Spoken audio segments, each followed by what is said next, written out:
Small business war stories. Small businesses are the soul of America. And this is where they tell their stories. I am your host, Pablo Fuentes. Hey, lovers of small businesses and good stories in general. Welcome to episode 85 of Small Business War Stories. And we are wrapping up the Soul of America 2 tour. We have a couple of episodes left. And this episode was with Rob Nance of the Rob Nance Band. We have never actually sat down with anybody who is a touring musician to see what it's like to run their tour and their band as a business. Obviously, there's a lot of art and a lot of passion behind musical projects, but Rob and his band go around the country making a living as a band, basically going and touring. So it was really interesting for me to sit down with him. I met Rob in Santa Fe, New Mexico, and I was wrapping up the tour, and I went to grab a beer and watch some music. I really liked their music, and I connected with them. And then we got to chatting, and we decided to improvise and do a podcast right then and there.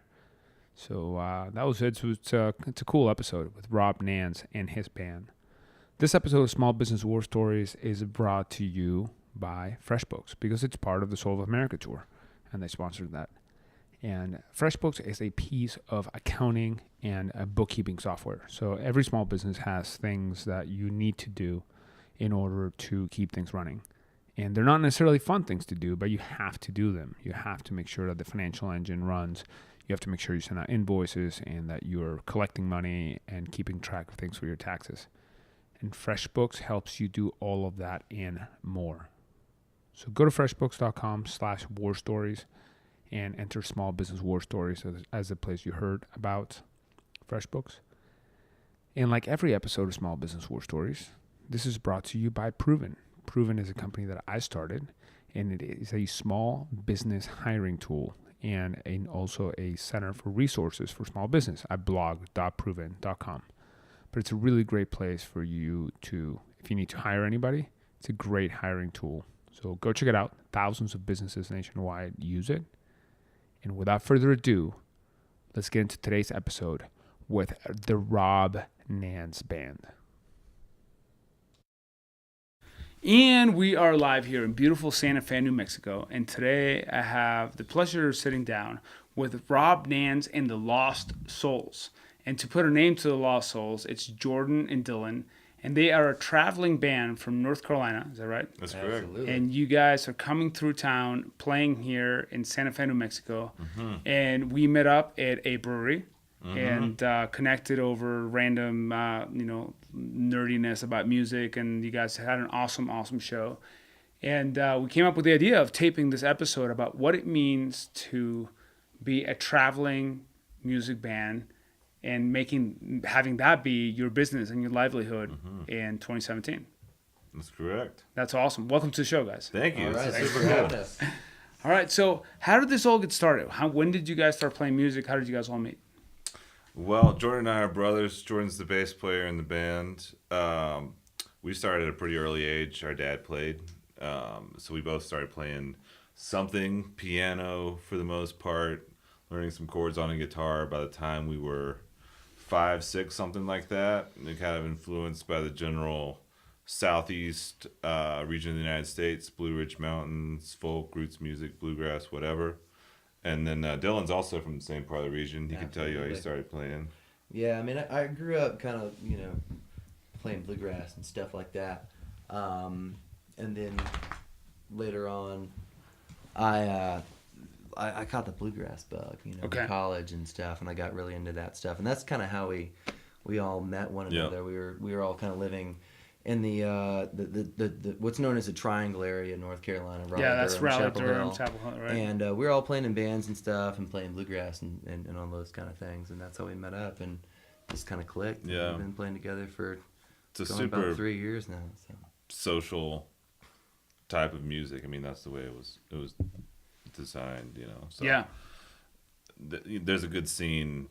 Well, there's a good scene in a lot of places, but particularly in the southeast where that kind of music started, of people to just get together and play music. So So Jordan and I already played that kind of music, and then we were just lucky enough to meet up with Dylan in that part of the world. So Cool. Yeah, So one of the things, so I'm as a fellow musician, I'm really excited about the idea of creating, but making it into a livelihood, making it into like you guys touring.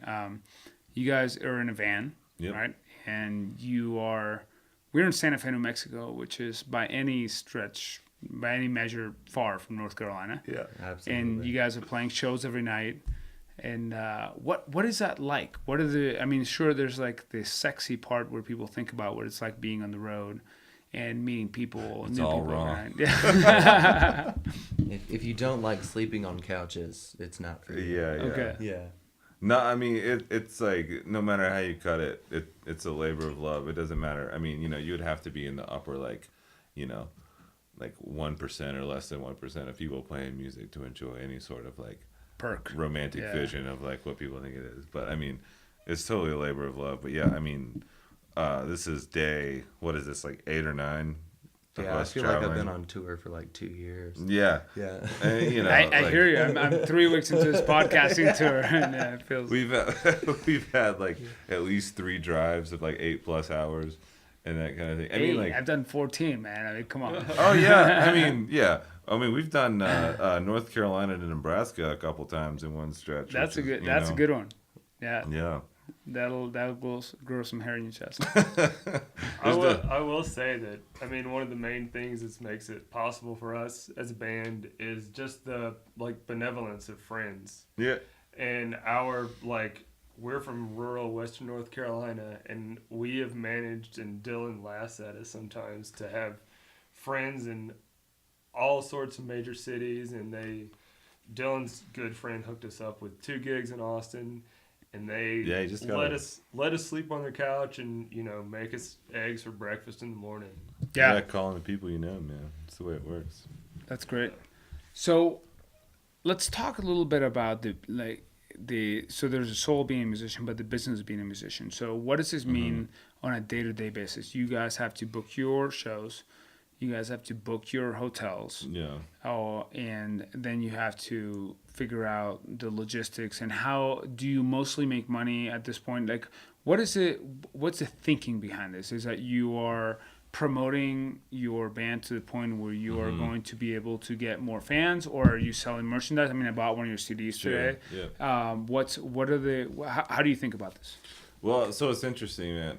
When I first moved to the Triangle, where I met, Jordan was already down there, my brother, and then Dylan was down there. When I moved to that area, I was actually like kicking around the decision of whether or not to go back to grad school, because I have an undergraduate degree. But at that time, I decided I wanted to write songs and play music, which is something I've been doing for a while. But as far as like doing it as more of like a full-time thing, I was like, yeah, I'm gonna do this for a while. And so there was a period there where I was straight up trying to do that full-time, which was a very interesting scenario. It depends on a lot of things. It depends on like the availability of gigs. It depends on like the rent prices in your area. It depends on like what type of gig you can play, like solo as opposed to like a full band. And it's kind of jumped off from there. Because every time you play somewhere, right? So for some reason, music has this weird thing where people think that it should be free. Yeah, it can be. And how do you negotiate that when you go to, like, let's put it, like, let's just Right. put, like, specifics to it. When you're in this tour, when you talk about, like, the brewery that we met tonight, Yeah. how do you negotiate those gigs? How does that work for you? Yeah, so essentially, we book everything ourselves. I do a lot of emailing, calling, whatever, and it's just kind of however you can manage it to get a gig, whether it's word of mouth, like searching the internet, whatever. But we have like an email template, and I'll email someone and say like, we're a band from North Carolina, we're traveling, like we're going to be here. I'll try to give them a range of dates and say like, we're doing this type of thing. And if it looks like I have an available date, we'll start to talk about like what the payment is. And generally speaking, I try to make sure that like whatever we're doing, like travel wise and lodging wise and all that's going to be covered, which is like a pretty hilariously small amount compared to like what people in other industries would ask Yeah, for their totally. services. But like what you're doing is also like multifactorial. Yep. You know, you also want to play good music to people, and you want to turn people on with your music and turn yourself on with the music that you're playing. So that like that's also a function of these business decisions. Yeah. You know, and so like in that regard. So you're thinking about your complete life utility as opposed to just like the dollars. Absolutely. Yeah. Yeah. No, Yeah, I I hear mean- you. I hear you loud and clear. You certainly don't want to like find yourself in a position where like, you're playing for a bunch of people who like don't want you there, or it's like an annoyance or whatever. You obviously want to try to find somewhere that kind of curates toward music in general and hopefully your style of music. But I mean, when you're on the road, especially this far from home, it's kind of anything goes. And for instance, on this trip, we're playing a house show in Tempe, Arizona, which we think and hope is going to be a pretty cool show. But so one of the reasons we're coming out this southern route, like we went through New Orleans and Texas and all that, like we got to get out to Tempe. We got to have places to play along the way. And we've played in both Albuquerque and Santa Fe before, both modest gigs, but it's like we have to like have those to make it worthwhile to come out here. Yeah. So, it'd probably be worth talking about like the situation you found us in tonight, which is like a kind of a chilly, windy night in Santa Fe, and we're playing in the corner of a brewery, and then you walk in and there's like pretty much nobody there, and like this is what you deal with. Yeah, but you know what's interesting is that, I mean, you guys are really good musicians. You guys got your shit together, and you guys, you're good players. I mean, I'm a student of the game, and I deeply appreciate what you guys did, and which is the reason we're sitting here today, Well, right? thank you. And at the same time, like, it can be sort of like hilariously hit or miss. So I mean, a story is like a year ago, I was in Fort Collins, Colorado, listening to Luther Dickinson. Yeah. Totally. Closing out a 15,000 people blues festival. Yeah. 2 months later, I was in Austin, Texas, and that same guy was playing to a half-empty Antone's on a Wednesday with 30 people there. Yeah.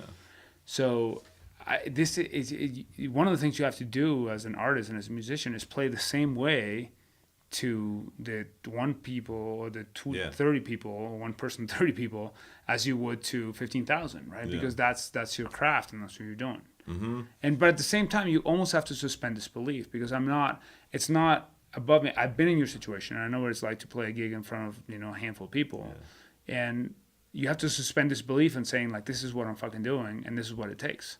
Yeah.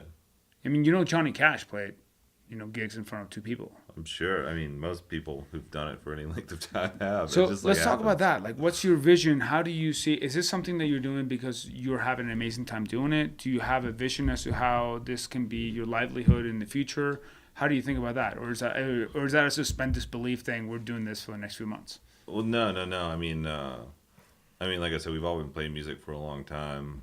I've been writing songs for, I don't know. I mean, seriously, for 6+ years now, and it just gets to a point where you're like, well, this is what I do. Yeah. And as far as that, how that fits into like your lifestyle, sometimes you have to make like little decisions as far as like, well, I'm doing it like completely full time now. Yeah. And sometimes it's like, well, I'm going to have to get like a side job and just like chill for a minute and like work on the writing. Have you done both of those? Oh, totally. Yeah. Oh, yeah, like we I all said, have. Yeah. when I was first starting out, I was kind of doing it full time.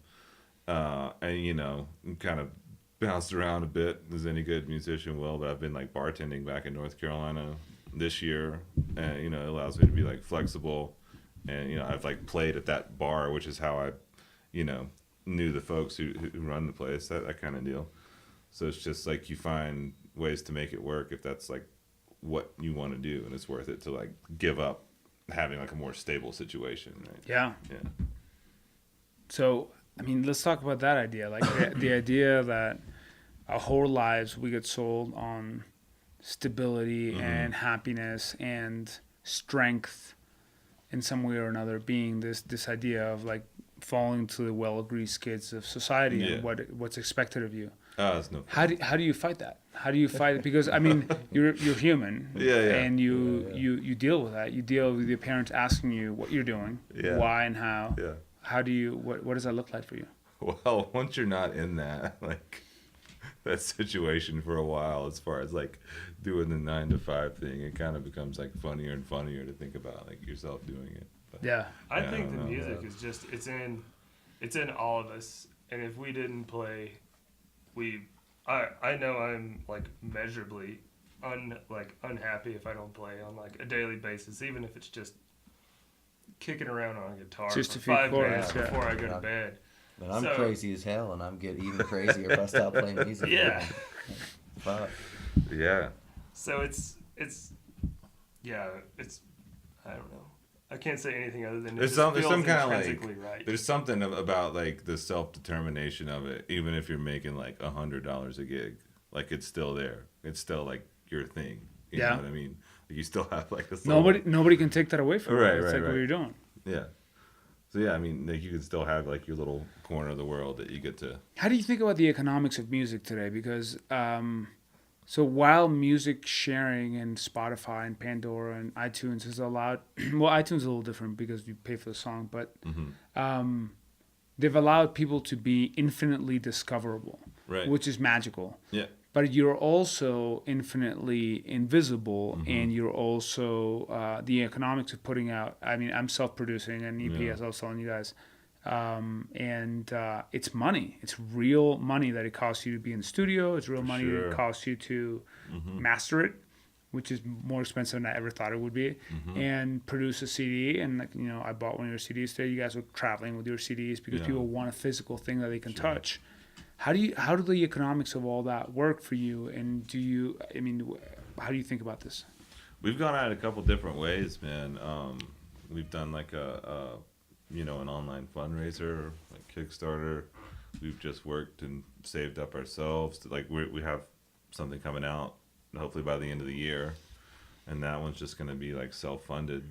But I mean, as far as like being like online and like most of what I hear is like everyone's pretty much only making money from touring, and like at our level that's like just like bar gigs and getting like a cut of the bar or the door or whatever you're doing, Which is how we're making money. yeah. At like a higher level, that's Yeah. like So how do you ticket negotiate sales. those deals? You negotiate a cut of the door? It's different, and one of the frustrating things we do deal with is kind of like everywhere we play, there can be a different situation. Like sometimes it's a flat guarantee, sometimes it's a percent of the bar, sometimes if it's like a ticketed venue, it's like a percent of the sales. It's like all over the map. If you get to like a higher level, you kind of have like a certain guarantee Yep. that like a venue has to match. But for us, it's kind of like the variance is so much. That's why it takes a lot of time and work to like put together a tour when you're doing it on your own, because it's just like you kind of have to like figure it out as you go. Yeah, and like town by really town. like craft beer has kind of saved us in a lot Yeah, of ways it's too, weird. because those are the most like reliable gigs. Is that right? So tell me more about that. Like you can just go into a brewery and they'll pay you probably more than you'll make if you play a venue gig in a town that you don't really have a lot of draw in and stuff like that. And like Yeah. a lot of people won't be interested in your music, but you still have an opportunity to play. You have an opportunity to like rehearse kind of, and you have an opportunity to potentially win some more fans over and stuff like that, and get a good amount of money. And that's kind of been. In a lot of ways, it's kind of a music gig that has kind of popped up in the last 10 or 15 years. That like a Yeah, lot definitely. of musicians historically in America really haven't even got the chance to It's really probably experience. filled a void too, because like 10 or 15 years ago, I mean, I'm sure there was probably like half the bands and acts or less that there are now, like out there touring, and now like anybody can get in their vehicle and hit the road, and it makes for kind of a competitive environment. So Yeah. it's nice to have. But also a more wide open environment Yeah, too, yeah. creatively. Well, it's the same thing as what's happening with the music platforms, right? It's democratic Yep. Yeah, to It's like blown with wide all the open. good and bad things that comes from democracy.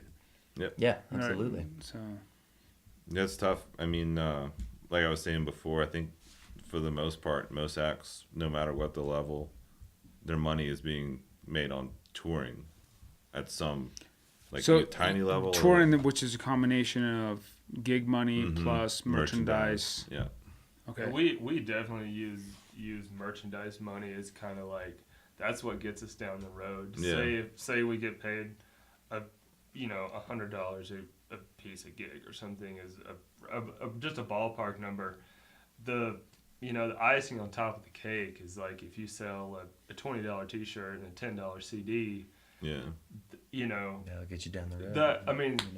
That's gas in the tank, and Yeah. you don't know anyone a hotel room, so it's just selling live. I will selling say, merch is, I think for the most part, like every tour we've done, we've all come back with like a little more money in our pocket than when we started. Okay. Maybe not much, but a little, like modestly more, which is like, you've heard stories, I'm sure, about like people losing money on tours, especially like back in the day when like you were making money off album sales. Like, well, we're just doing this tour to get our name out. We're losing money on it, but that's not the case for, I think, most people now. They like kind of, if they're gonna go out and play music, they kind of have to find a way to. But at the same time, so there's this tension between the living in the now and the like creating music, which is all the art that we're talking about, and the long-term projection. Yeah. And what you guys are doing. So how do you guys handle that, and how do you guys think about that, and what are the things you're doing to grow things like your Instagram following, things that people who give a fuck about your music? Because you guys are great. I heard you tonight, right? But it's a little bit of the, if a tree falls in the middle of nowhere, nobody hears it. Like, the tree really fall.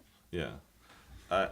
So I think like to some extent we've been able to look back and see like a very slow crawl forward. Like, for instance, started out just kind of me writing songs, and then Jordan, my brother, playing bass, and we were just kind of doing duo stuff, and then Dylan's been playing with us for over 2 years, and at times we've had a drummer, and last summer we were able to get into a couple festivals. Nice. Yeah, and we've done 2 full-length albums and 2 EPs, and have another full-length on the way. So like we did the festivals last year, and then this year some good friends of ours are filmmakers and they're working on 2 separate videos for us. So those are outcomes. I'm more interested in like from the perspective of the inputs. What are the things that you guys are doing that are leading to those things, right? I want to hear about your, you know what I mean, like the things that you're. So we've definitely had to think about like how we play shows, how we tour. We've kind of gone, I think, in the last couple of years from playing a lot more just like local whatever kind of cafe gigs to the last couple of years we've kind of done more like 1 or 2 like focus tours a year, and we're going to Colorado on this one. Like that seems to be a good area for us. That plus like consistently putting out good music is obviously important because people want to know what you're doing. And also talking about like the videos and stuff we have, that's like a thing we haven't had, is like a nice video. So I mean, I think that adds a level of like, we've got a tour schedule, we have recordings out, we're adding another layer of like a well-produced like video. So I think that's things that we can put into our operation that hopefully people will see and recognize. And ultimately what we're trying to do is make connections through all these things and meet people while we're out there. And then, a big part of it is showing up, right? And you show up and you meet people, you have a good experience, and that grows into something else, and that's kind of the I mean that's kind of like the higher thinking, I think, in most things that we're doing. Yeah, I mean, you hit on like meeting people. That's how we booked the 2 festivals that we did last year. We played a gig in Virginia and met the guy who booked Bristol Rhythm and Roots, and then another band I met along the way told us about this avenue to get into this other festival. Yeah. And I went through that. So yeah, I mean, like the connections you make just by like being out there playing music is obviously really important. Yeah, but there has to be an underlying love for the game, because otherwise, like, you don't. Oh yeah. I mean, out of all the things you could be doing in this world, just the time versus payoff, especially in the early days. Well, yeah, I mean, of course. There's almost nothing worse than music. What matters is actually like the playing and writing and creating. Playing music is rewarding in and of itself, and so that's. There'd be no point. It pays even if it's not paying, in a lot of ways. That's great. Yeah.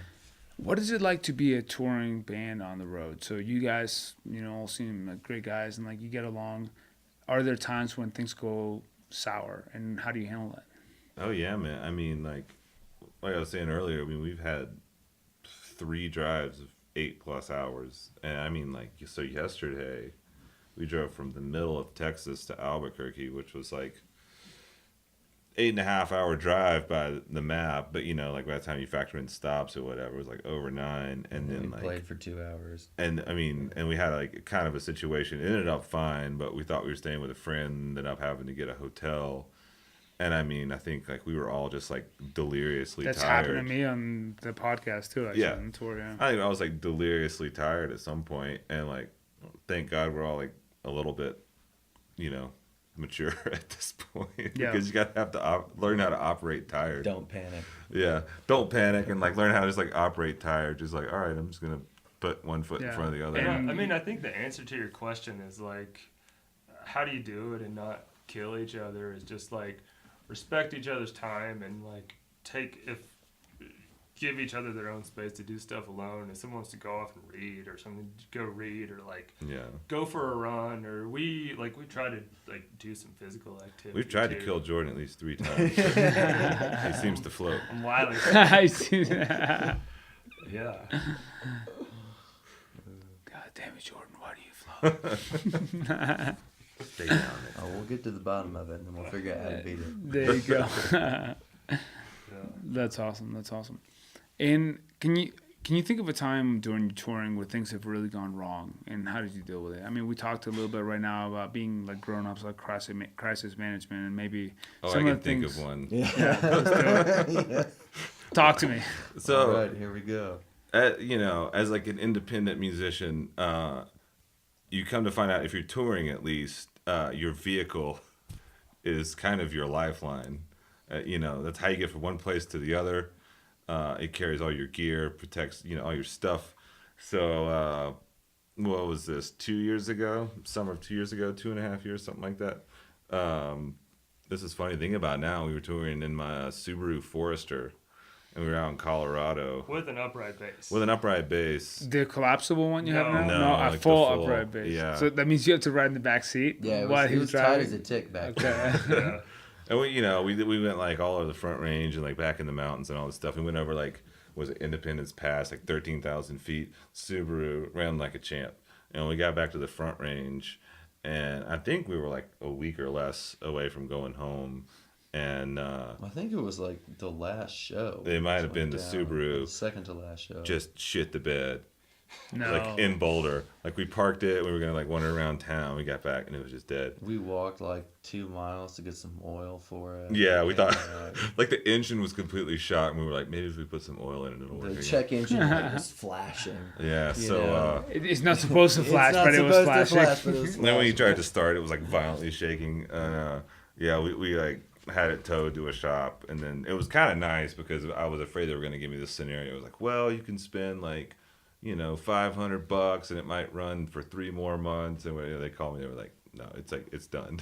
Like you can like replace the engine if you want, but like it's done. But that's cost. It's going to cost Yeah. more in the car. So we had to end up having to rent 2 separate SUVs, one from Denver to Omaha, and then one from Omaha back to North Carolina, just because the rental cars were so expensive in Colorado. But that was like truly worst case scenario, like the furthest point away from home that you're going to be, Colorado to North Carolina, and then your touring vehicle just dies, and then you have to get back home with all your You stuff sold it to not a scrapyard, but some guy on Craigslist for like $600, and he was going to like replace the engine In the middle of the tour. Or at the end of the tour. close to the end, but like as far away from home, as possible, like Wow. Colorado, North Carolina. So that's like, yeah. If at any point we should have quit, like that was probably it. Did you write a song about it? No, man, I don't know. That would be I don't know. Yeah, that would be a great like. We were basically hobos at that point. So you guys sold a car, rented a couple vans. Got back How home. was it? What was the interpersonal interaction at that point? It was actually fine because it was such like a catastrophic. It's so event. ridiculous. Yeah, You might as well. It was so like I said, it was like kind of nice that they were like, well, it's completely done. There's no like patch you can put on it to keep it going for a little while. It was like, you're screwed. Yeah. It's done. And so it was just kind of like, that's funny. And I ended up like, the weird thing I got out of it was I got back home and didn't have a car, and I ended up moving to New York, to Brooklyn for a little while because I didn't have a car. Brooklyn's a good place It to was not have a car. The dumbest place you could possibly go without having any money. Yeah, but it's a good place to go without a car because you can't park. yeah, anywhere. it's great. So you find a way to make it like work to your advantage, I guess. Awesome. If people want to check out your music, which is fantastic, where can they find you? What are your websites and Instagram properties and such? RobNance.com is the website. The band is Rob Nance and the Lost Souls, and it's on all the major platforms: Spotify, Instagram, Facebook, all that. Just either Rob Nance or Rob Nance and the Lost Souls should pretty easily turn up some things. It's great. Check out. Yeah. Congratulations on your success and Thanks, man. all the great things you guys are doing. Thank you. Thanks for having us. Yeah, thank you for being on the show. Thanks for meeting us in the bar, Pablo. For sure. Great. Take care, guys. Thanks. Thanks.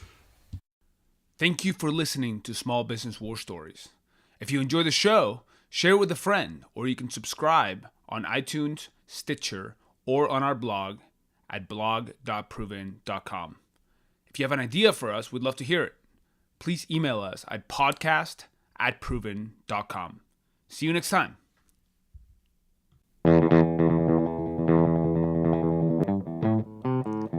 Small Business War Stories. Small businesses are the soul of America. And this is where they tell their stories.